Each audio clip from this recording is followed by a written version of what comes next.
चिन्ह देकर के और पटका पहनाकर आप उनका अभिनंदन करें। हमारे विधायक कंवर सिंह जी यादव को पटका पहनाकर अभिनंदन करें और कांग्रेस पार्टी के जिला अध्यक्ष सतबीर यादव जी को पटका पहनाकर उनका अभिनंदन करें, स्वागत करें सतबीर जी यादव का।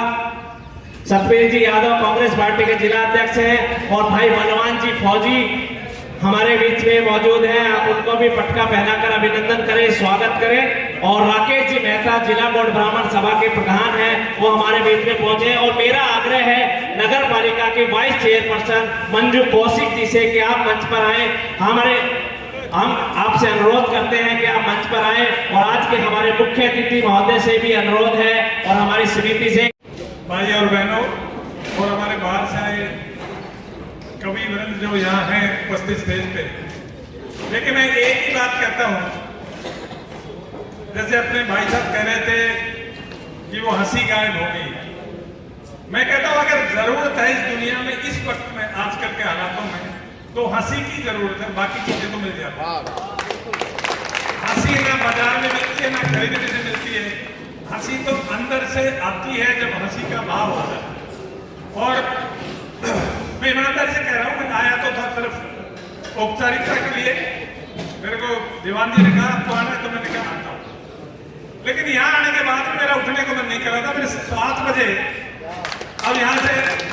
नॉर्मल 35-40 मिनट लगेंगे, मैंने 7 बजे किसी को टाइम दे रखा था, घर मिलने के लिए आना था किसी को, लेकिन मैं घड़ी की तरफ देख के मैंने कहा ये इनका पूरा सुन के जाऊंगा उसी बारे में। आज इस कवि सम्मेलन में हमारे बीच में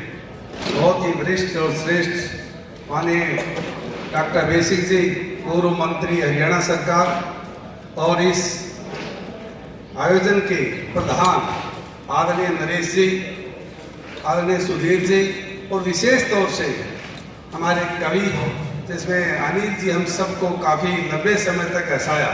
और सम्मानित सभी महानुभावगण, मैं आप सबका इस महेंद्रगढ़ की पावन धरा पर सभी कवियों का मैं बहुत बहुत आभार प्रकट करता हूँ, स्वागत करता हूँ, अभिनंदन करता हूँ। देखिए कि हम थोड़ा सा महसूस कर रहे हैं कि थोड़ा सा लेट आए, लेकिन आने के बाद एक एक कवि की जो हमने रचना सुनी, भाषा सुनी, एक उनके मन के जो भाव सुने, महसूस होता है कि जिस तरह से डॉक्टर साहब ने कहा, इस तरह के कार्यक्रम सम्मेलन होने चाहिए। और ये हमारा सौभाग्य है कि मास्टर जयनारायण सांस्कृतिक मंच लंबे समय तक इस तरह के कार्यक्रम का आयोजन कर रहे हैं। मैं पूरी कमेटी को बहुत बहुत आभार प्रकट करता हूं, धन्यवाद करता हूं, और विशेष तौर से महेंद्रगढ़ की जनता का जो बिना कोई सूचना दिए पता लगता है कि होली के इस पावन पर्व पर हर साल की भांति एक कार्यक्रम का आयोजन होता है, और सभी अपना कीमती समय निकालकर कवि का एक एक शब्द, एक एक वाक्य सुना, और मुझे पूरी उम्मीद है कि अपने जीवन में भी उन बातों को आप लाएंगे। अनिल जी ने कहा था बेटी बचाओ बेटी पढ़ाओ, वही सरकार का भी ध्येय है, और कवि के मुख से भी जो बात सुनी है वास्तव में ही आने वाली पीढ़ी के लिए एक चेतना है, एक सुझाव है। मैं आप सबका बहुत बहुत आभार प्रकट करता हूं, और इस कार्यक्रम के आयोजन के लिए 1 लाख रुपए की आहुति प्रदान करता हूं। आप सबका बहुत बहुत धन्यवाद।